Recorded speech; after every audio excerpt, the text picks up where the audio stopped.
students, how are you doing? I hope you are doing well by the grace of Almighty Allah. I am also well by the grace of Almighty Allah too. As per your syllabus, a new syllabus upcoming, according to your upcoming exams, our syllabus has been designed by the government to provide you. I hope you have already taken or received the syllabus, so we will discuss according to your syllabus, and as per your syllabus, the topics today we will discuss the changing sentence, the changing process, the way of how we will change assertive to interrogative sentence. Okay, so let's get started. Today we will learn how to convert or transform assertive into interrogative sentence. So before going to our discussions, I would like to tell you about something about assertive sentence and interrogative sentence. We know that what the assertive sentence is, and also know that what the interrogative sentence is. Assertive sentence is that kind of sentence that expresses the general feelings of a person. একটা মানুষের সাধারণ বক্তব্য হচ্ছে কি assertive sentence, where there will be no questions, there will be no astonishing, that means we can say that এখানে কোন ধরনের কি থাকবে না, আশ্চর্য থাকবে না, ঠিক আছে, কোনো প্রশ্ন থাকবে না, আনন্দ উল্লাস থাকবে না, ঠিক আছে, এই ধরনের সেন্টেন্সগুলো সাধারণত আমরা assertive বুঝি। And what the interrogative sentence is, is that kind of sentence that express that is used to ask anything. ওকে, কোনো প্রশ্ন করতে যখন আমরা কোনো সেন্টেন্স বাক্য ব্যবহার করি তখন সেটাকে ইন্টারোগেটিভ সেন্টেন্স বলে। Interrogative sentence can be used or can be formed in two ways. We know that. The first way is to place the auxiliary verb before the sentence, that means at the beginning of the sentence, and placing the interrogative pronoun at the beginning of the sentence. By following this way, these two ways, we can form interrogative sentence. So let's start the topics that is going to be discussed today, that is assertive to interrogative. তাহলে আমরা এই assertive জানলাম সাধারণ কথা, interrogative জানলাম প্রশ্ন, ঠিক আছে। তাহলে আমরা কি করব? তোমাদেরকে একটা জিনিস মনে রাখবা, সর্বক্ষেত্রে তুমি একটা তোমার মাথায় জিনিস ঢুকিয়ে নাও, just insert one thing into your mind that we can form assertive interrogative sentence. You can form interrogative sentence only by two ways. মাত্র দুইটা মাধ্যমে তুমি ইন্টারোগেটিভ করতে পারবা, এর বাইরে ইন্টারোগেটিভ করতে পারবা না। এটা তুমি মাথায় ঢুকিয়ে দাও, তাহলে আমাদের পক্ষে ইজি হয়ে যাবে। প্রথমটা হচ্ছে the first step is to place auxiliary verb at the beginning of the sentence. প্রথমটা হচ্ছে তুমি auxiliary ভার্বটাকে প্রথমে বসিয়ে দিয়ে ইন্টারোগেটিভ করতে পারো। আরেকটা কি, the second one is তুমি যে ইন্টারোগেটিভ প্রোনাউন আছে, the interrogative pronoun সেগুলো তোমরা তো জানো যে who, what, when, how, এইগুলো আছে না, WH interrogative pronoun by placing interrogative pronoun at the beginning of the sentence. সেন্টেন্সে প্রথমে ইন্টারোগেটিভ প্রোনাউন বসিয়েও তুমি কি করতে পারো, interrogative sentence you can make interrogative sentence তুমি করতে পারো, ঠিক আছে। তাহলে এই দুইটির মাধ্যমে ইন্টারোগেটিভ তুমি করবা, এর বাইরে কোনো নিয়ম নাই। তাহলে এবার আমরা আসি, সরাসরি চলে আসি, ঠিক আছে। দেখো, যখন কোনো সেন্টেন্সে, সাধারণ সেন্টেন্স একটা আছে, সিম্পল একটা সেন্টেন্স, ওই সেন্টেন্সকে যখনই তুমি কি করবা, তুমি ইন্টারোগেটিভ করতে যাবা, তখন সর্বপ্রথমে যেটা হবে সেটা সেন্টেন্স, ওই সেন্টেন্সের দিকে খেয়াল রাখবা। Just notice in the sentence that is that any auxiliary verb or not. যদি সেন্টেন্সে ওখানে সাহায্যকারী ভার্ব থাকে কোনো সমস্যা নেই, ঠিক আছে, আর যদি না থাকে তাহলে একটু সমস্যা। তো যেটা প্রথম কাজ সেটা হচ্ছে যে তোমাকে you have to find out if there is auxiliary verb in the sentence or not. করতে পারলাম, দেখে নিলাম কি কোনো সাহায্যকারী ভার্ব আছে কি নাই। যদি সাহায্যকারী ভার্ব থাকে তাহলে এক, যদি না থাকে আর। আরেকটা জিনিস মনে রাখবা, যখনই অ্যাসার্টিভ সেন্টেন্সকে ইন্টারোগেটিভ করবা তখন মনে রাখবা যদি ওই সেন্টেন্সে নট থাকে তাহলে কিন্তু নট থাকলে উঠে যাবে, আর যদি নট না থাকে আমাকে কি করতে হবে, আনতে হবে। আমি আবারও বলছি, যদি নট থাকে তাহলে উঠে যাবে। অ্যাসার্টিভ সেন্টেন্সে যদি নট থাকে ইন্টারোগেটিভ করার সময় কি করবা, নট উঠে যাবে। দুইটাই নিয়মের ভিতরে একটা জিনিস মনে রাখবা, যদি নট থাকে ইন্টারোগেটিভ করার সময় উঠে যাবে, যদি নট না থাকে তাহলে ইন্টারোগেটিভ করার সময় আনতে হবে। এই জিনিসটা তোমাদের you have to remember this things, ঠিক আছে, এই জিনিসটা তোমাকে মনে রাখতে হবে। তাহলে আমাকে যে সর্বপ্রথমে একটা কি সাহায্যকারী ভাব আনতে হবে, থাকলেও আনতে হবে, না থাকলেও আনতে হবে। তো আমরা জানি যে সাহায্যকারী ভাব যদি না থাকে তাহলে তোমাকে আনতে হবে। কীভাবে আনবা? আমরা জানি সমস্ত টেন্সে we know that each and every tenses are auxiliary verb except two tenses. সেটা কি two tenses? সেটা কি? একটা হচ্ছে present indefinite tense and another one is past indefinite tense. এই দুইটা টেন্সে there is no auxiliary verb, সাধারণত থাকে না, ঠিক আছে না? কিন্তু বাকিগুলো না, কিন্তু আমরা কি করি সাধারণত সব ধরনেরই অক্সিলারি ভার্ব পাই। তাহলে এই দুটো টেন্সে কি সাহায্যকারী ভার্ব একবারে বরাদ্দ নাই? না, আছে। কি? প্রেজেন্ট ইনডিফিনিট টেন্সে ডু, ডাজ, আর পাস্ট ইনডিফিনিট টেন্সে ডিড। এই জিনিসটা মনে রাখবা। তাহলে আমরা কি শিখলাম যে আমরা ইন্টারোগেটিভ যখন করব তখন আমরা কি করব, সাহায্যকারী ভাব নিয়ে আসবো। তাহলে সব সেন্টেন্সের সাহায্যকারী ভাব পাবো না দুইটা টেন্সে, সেটা হচ্ছে present indefinite tense, past indefinite tense. তার মানে যখনই কোনো সেন্টেন্সে তুমি সাহায্যকারী ভাব পাবা না, whenever you will not get any auxiliary verb in any sentence, তখন তুমি সেটা কি মনে করবে, তখনই তুমি you can realize that that sentence either the present indefinite tense or past indefinite tense. তুমি হয় এটা প্রেজেন্ট ইনডিফিনিট টেন্স অথবা পাস্ট ইনডিফিনিট টেন্স, এই দুটোর একটা হবে। তাহলে হয় তোমাকে ডু ডাজ নিয়ে আসতে হবে অথবা ডিড নিয়ে আসতে হবে। তাহলে যদি ভার্বের পাস্ট ফর্ম হয় তাহলে তোমাকে সাহায্যকারী ভার্ব কি নিয়ে আসবা? ডিড। আর যদি প্রেজেন্ট ফর্ম হয় তাহলে ডু অথবা ডাজ। এটা তো বুঝতে পেরেছো। ডু যখন ভার্বের পরে দেখবা এস বা ইয়েস আছে তখন ডাজ নিয়ে আসবে, বাদ বাকি ক্ষেত্রে ডু নিয়ে আসবে। শেষ। আমার কি নিয়ে আসতে হবে? আমার বুঝা শেষ। আর এখন কি, যদি সেন্টেন্সে নট থাকে তাহলে উঠে যাবে, নট না থাকলে আনতে হবে। তাহলে এবার আমরা একটা সেন্টেন্সে চলে যাই। এক নম্বর সেন্টেন্সে হোয়াটসঅ্যাপ নাম্বার 1 সেন্টেন্সে আমি একটু উদাহরণ দিই, তাহলে তোমাদের এই দুজন দেখো, হি eats rice. We will make the sentence into interrogative. How? At first we have to look at this, is there any auxiliary verb or not? আমাকে প্রথমে খেয়াল করতে হবে ওখানে কোনো সাহায্যকারী ভাব আছে কি নাই। আছে, দেখো তো, just find out is there any auxiliary verb? No, there is no auxiliary verb. So আমাকে আনতে হবে কি? আমাকে আনতে হবে হয় do অথবা does অথবা কি, অথবা কি did। এই তিনটে আমাকে একটা আনতে হবে। any one of these three, যে কোনো একটা আনতে হবে, তাই না? তাহলে আনতে কি হয়, তো আনতে হবে না ডিড আনতে। তাহলে আমি এখানে চলে যাই, এই যেখানে এস বাই এস আছে না, এস যুক্ত আছে, তাহলে আমাকে ডাজ নিয়ে আসতে হবে। তাহলে আমি যদি থাকে তাহলে না, সমস্যাই নাই। যদি না থাকে তাহলে একটু প্রবলেম, তাই না? কোনো সমস্যা নেই। তাহলে আমাকে প্রথম করা কি, আমাকে কি নিয়ে আসতে হবে? ডাজ নিয়ে আসতে হবে। ডাজ নিয়ে আসতে হবে। এবার আমি কি বলেছি যে নট আছে কিনা সেটা আনতে হবে। তোমাকে দ্বিতীয় স্টেপটা হচ্ছে তোমাকে নট আছে কিনা। নট আছে কি, ইজ দ্যার এনি নট? যদি নট থাকতো তাহলে আরো ইজি হয়ে যেত, একেবারে ইজি হয়ে যেত। কি, নট থাকলে অবশ্যই কোনো অক্সিলারি ভার্ব থাকতো। যখনই কোনো সেন্টেন্সে নট থাকতো না তখন তোমার মানে চিন্তা করার কিচ্ছু নাই। সেটা কি, ব্যতিক্রম কিছু আছে নেভার থাকলে, ওটা কোনো সমস্যা নেই, আমি পরে বলবো। সেটা হচ্ছে কি, নট আমরা জানি একদম তুমি ফ্রিভাবে মানে মানে ইজি হয়ে যেতে পারবা। সেটা হচ্ছে কি, নট যদি থাকে সাহায্যকারী ভাব থাকবে, নট থাকলে সাহায্যকারী, কারণ নট নেভার কামস অ্যালোন, আসতে পারে না। আসে কি না, আসতে পারে না। আই নট কখনোই হবে না, ইউ নট কখনোই হবে না। তাহলে একটা সাহায্যকারী ভাব আসবে, অটোমেটিক্যালি চলে আসবে। তাহলে এবার আমরা চলে আসি কি, যেহেতু নট নাই আমাকে নট আনতে হবে। তাহলে তুমি একটা জিনিস মনে রাখবা, নট কিন্তু তুমি দুইটা বসার নিয়ম। নট একটা সেন্টেন্সে তুমি দুইভাবে বসাতে পারবা, এই তোমার ইচ্ছা। সেটা কি, একটা হচ্ছে যে সাহায্যকারী ভাব এবং নটের contraction form, that is the contraction form auxiliary verb এবং নট। সেটা কি, সেটা হচ্ছে যারা ডুয়েল ভার্ব নট করবা তাহলে তুমি কি করতে পারো, don't, that is the contraction form. আরেকটা কি হচ্ছে ডু নট। তুমি দুইটাই ভাবে বসাতে পারো কি পারো না, দুইটা বসার ক্ষেত্র কিন্তু আলাদা আছে। কি, যদি তুমি মনে করো যে আমি নটকে সাহায্যকারী ভাবের পরেই বসাবো, তুমি যদি মনে করো যে স্যার আমি নটকে সাহায্যকারী ভাবের পরে বসাবো, তাহলে তোমাকে ফলো করতে হবে কনস্ট্রাকশন ফর্মটা। ঠিক আছে, কোনটা?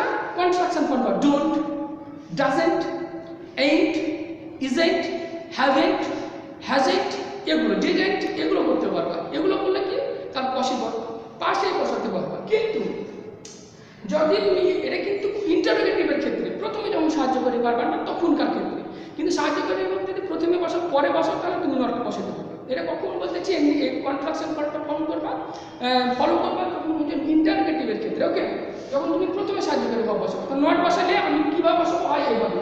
আর যদি তুমি মনে করো যে না আমি নটটা স্যার পুরোপুরি বসাবো, তাহলে তোমাকে বসাতে হবে একটু আলাদাভাবে। সেটা হচ্ছে কি, সেটা হচ্ছে যে এইভাবে ডু প্লাস অথবা does plus subject plus not, এই নটটা বসাবো পরে। দুইভাবে বসাবো, বোথ আর কারেক্ট, এই বোথ যা সেন্টেন্স আর কারেক্ট, তুমি দুটোই ফলো করতে পারো। You can follow any of this, যে কোনটা কি করতে পারো তুমি ফলো করতে পারো, ইউ মে ফলো। তাহলে কি আমি ধরো এটা নিয়ে ইন্টারোগেটিভ আমি প্রথমটা নিয়ে ফলো করবো, তাহলে আমি কি করবো, ডাস আছে তাহলে কি করবো, does it he eat rice, প্রশ্নবোধক চিহ্ন। যদি ইন্টারোগেটিভ তাহলে ইন্টারোগেটিভের সিম্বলটা কি, প্রশ্নবোধক চিহ্ন আমরা জানি নো, এটা হয়ে গেল শেষ। তাহলে স্ট্রাকচারটা আমি কি দিতে পারি, মনে রাখবা যে প্রথম কথা ইন্টারোগেটিভ সেন্টেন্স যখনই করবে সেটিকে ওখানে প্রথম দেখো সাহায্যকারী ভাব আছে কি নাই, যদি আছে থাকলে না থাকলে সেটা আলাদা হবে, যেটা তুমি ফাইন্ড আউট করবা। দিয়ে ওই সেন্টেন্সে ও নট আছে কি নাই, যদি নট থাকে তাহলে এক নিয়ম, নট না থাকলে আর নিয়ম, নট থাকলে উঠে যাবে, নট থাকলে উঠে যাবে, না থাকলে বসাতে হবে, মনে রাখো নট থাকলে উঠে যাবে, না থাকলে বসাতে হবে, এই যে শেষ। সাহায্যকারী ভাবটা প্রথমে বসাতে হবে। তাহলে এখানে আমরা উদাহরণ দিলে যেখানে কোনো নট নাই, সাহায্যকারী ভাব নেই। এবার একটা আমরা উদাহরণ দিই, সেটা হচ্ছে কি যদি সেন্টেন্সে সাহায্যকারী ভাব, যদি সেন্টেন্সে সাহায্যকারী ভাব থাকে, এটা কি এখন not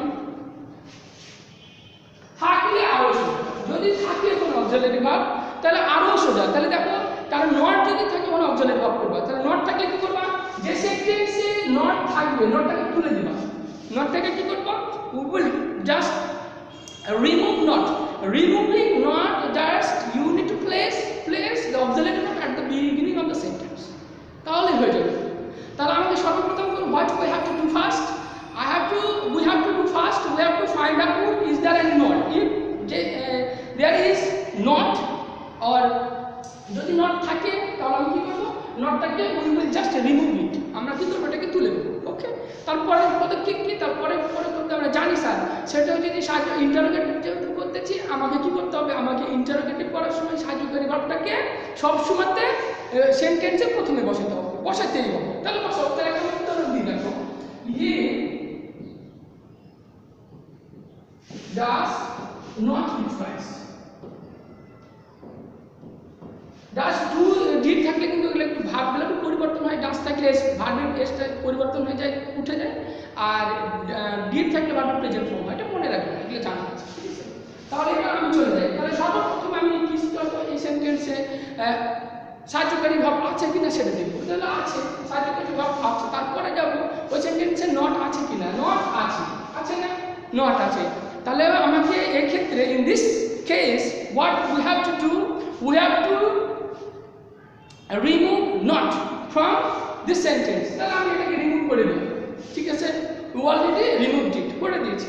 Then second step, what is the second step? Second step is to place the auxiliary verb at the beginning of the sentence, তাহলে আমি কিভাবে auxiliary verbটাকে beginning শব্দের সেন্টেন্সের শুরুতে বসাই দাও, তাহলে বসালে সেন্টেন্সে কি হয়, does he eat rice, শেষে একটা ইন্টারোগেশন মার্কস বসাই দাও, মার্ক বসিয়ে দিলে হয়ে যাবে, ইন্টারোগেটিভ শেষ। আমি বুঝাতে পেরেছি, তাহলে এটা বুঝা গেছে। হ্যাঁ, এবার একটা আমি উদাহরণ দিই, তোমরা করো। ওকে,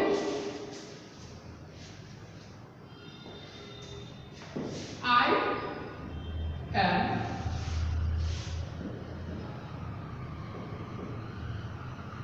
eating rice, এই সেন্টেন্সটাকে ইন্টারোগেটিভ করো, I am eating rice, তাহলে আমি এই সেন্টেন্সটাকে যদি ইন্টারোগেটিভ করি তাহলে আমাকে সর্বপ্রথমে কি দেখতে হবে, সর্বপ্রথমে দেখতে হবে ওই সেন্টেন্সটা সাহায্যকারী ভাব আছে কিনা, তাহলে আছে, এখানে কি নট আছে, নট নাই, তাহলে এবার আমাকে কি করতে হবে, নট আনতে হবে। ওকে, তাহলে নট নিয়ে চলে আসলাম, মনে নিয়ে চলে আসলাম, তাহলে নট, তাহলে আমি কি করবো, এবার দ্বিতীয় স্টেপটা কি, আমাকে সাহায্যকারী ভাবটা প্রথমে বসাতে হবে at the beginning of the sentence, তাহলে বসাতে হবে am, তাহলে এই যে কন্ট্রাকশন ফর্মটা কিন্তু তোমাকে জানতে হবে, কন্ট্রাকশন am not এর কন্ট্রাকশন ফর্ম ain't অথবা aren't, যেটা দিবা সেটাই ain'tও দিতে পারো, aren'tও দিতে পারো।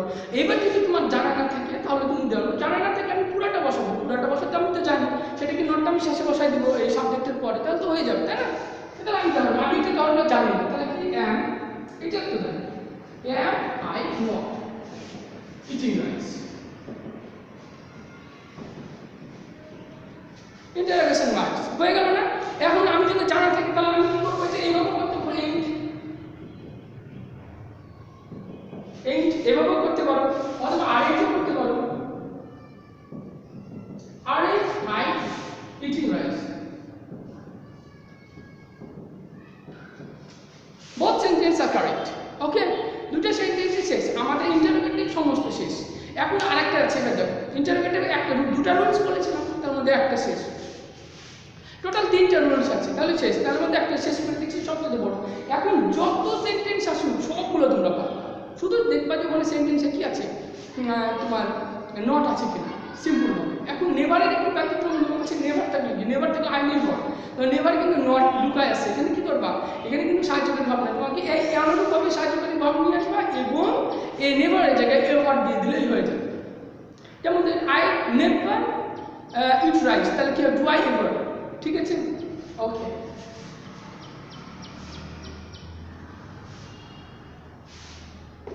এবার দেখো যদি কোনো সেন্টেন্সে everybody, everybody, everyone, somebody, someone, work, তখন কি করবো ইন্টারোগেটিভ করার সময় মনে রাখবা, যখন এভরিবডি, এভরিওয়ান, সামবডি, সামওয়ান থাকে তখন সেন্টেন্সে সবসময় অ্যাফার্মেটিভ হয়, মনে রাখবা। যখনই কোনো সেন্টেন্স এভরিবডি, এভরিওয়ান, সাধারণত সবসময় এই সেন্টেন্সের ভিতর নট পাবা না, কি পাবা না, you will not get any not, তুমি নট পাবা না। যখনই কোনো সেন্টেন্সের সাবজেক্ট এইগুলোর একটা হবে, ঠিক আছে। তাহলে আমরা কি জানলাম, যখনই কোনো সেন্টেন্সের subject, if the subject of any sentence is any one of this, if the subject of any sentence is any one of this, তখন তুমি কি করবা, এই সেন্টেন্সে you will not get any not, তখন ওই সেন্টেন্সে তুমি নট পাবা না। the sentence will be in affirmative form, সেন্টেন্সটা কোন ফর্মে হবে, অ্যাফার্মেটিভ ফর্মে হবে। তাহলে আমরা ইজিভাবে করতে পারবো। তাহলে আমি কিন্তু একটা জিনিস মাথায় প্রথমেই ঢুকিয়ে নিয়েছি, কি আমরা মাইন্ড সেট আপ করে নিয়েছি যে যখন ইন্টারোগেটিভ করবো তখন ওই সেন্টেন্স আমি কি পাবো না, সে আমি নট, দুটাই নিয়ম, হয় নট থাকলে উঠে যাবে, না থাকলে বসাতে হবে, আর সাহায্য করবার তুলে যায়। আর এই ক্ষেত্রে দেখো এখানে সর্বপ্রথম আপনি কি করতে হবে, হু বসাতে হবে। এগুলো থাকলে এগুলোর পরিবর্তে আমাকে কি বসাতে হবে, হু বসাতে হবে। এভরিবডি থাকলে হু, এভরিওয়ান থাকলেও হু, নোবডি থাকলে, সামবডি থাকলেও হু, ওয়াল থাকলে এগুলো পরিবর্তে আমি কি বসাবো, হু প্লাস সাহায্যকারী ভাব।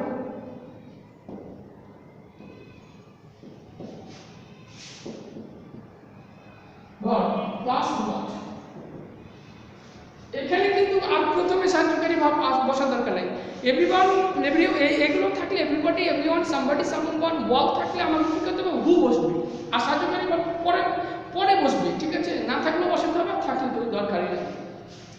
আর নটটা বসাতে হবে, নটটা বসাতেই হবে তোমাকে, যেহেতু এখানে নট নাই, নট প্লাস পরে,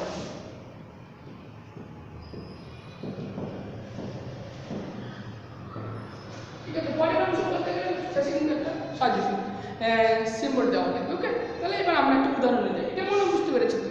তাহলে আমাদের বোঝা শেষ, যদি এভরিবডি, এভরিওয়ান, সামবডি, সামওয়ান থাকে তাহলে এই রুলস করব। তাহলে আমি একটা উদাহরণে যাই, উদাহরণটা দেখি, এভরিবডি,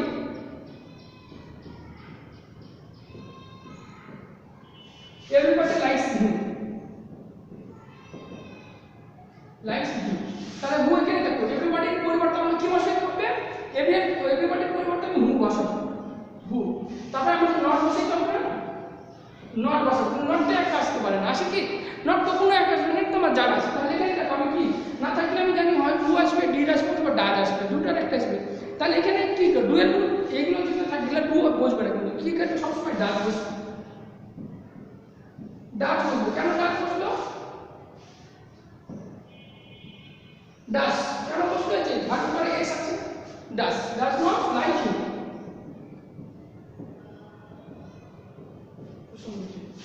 বোঝা কমপ্লিট, হ্যাঁ, ওকে।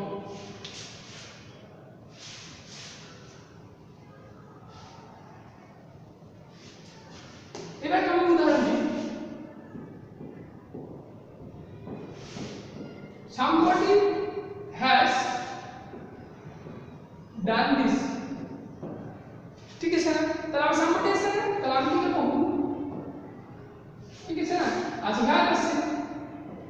আছে কি নাই, তাই আমি নোট বসতে হবে।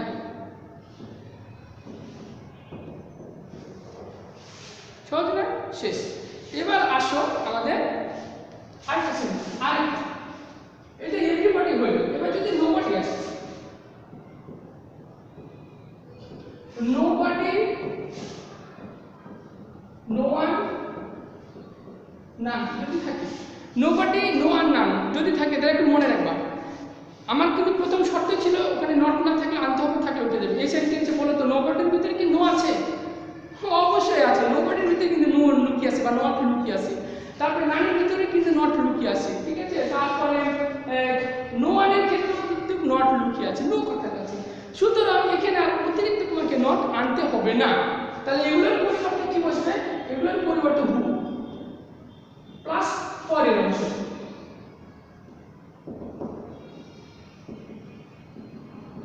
ইন্টারভেনশন ছিল, শেষ। একটা উদাহরণ দাও, তাহলে দেখো,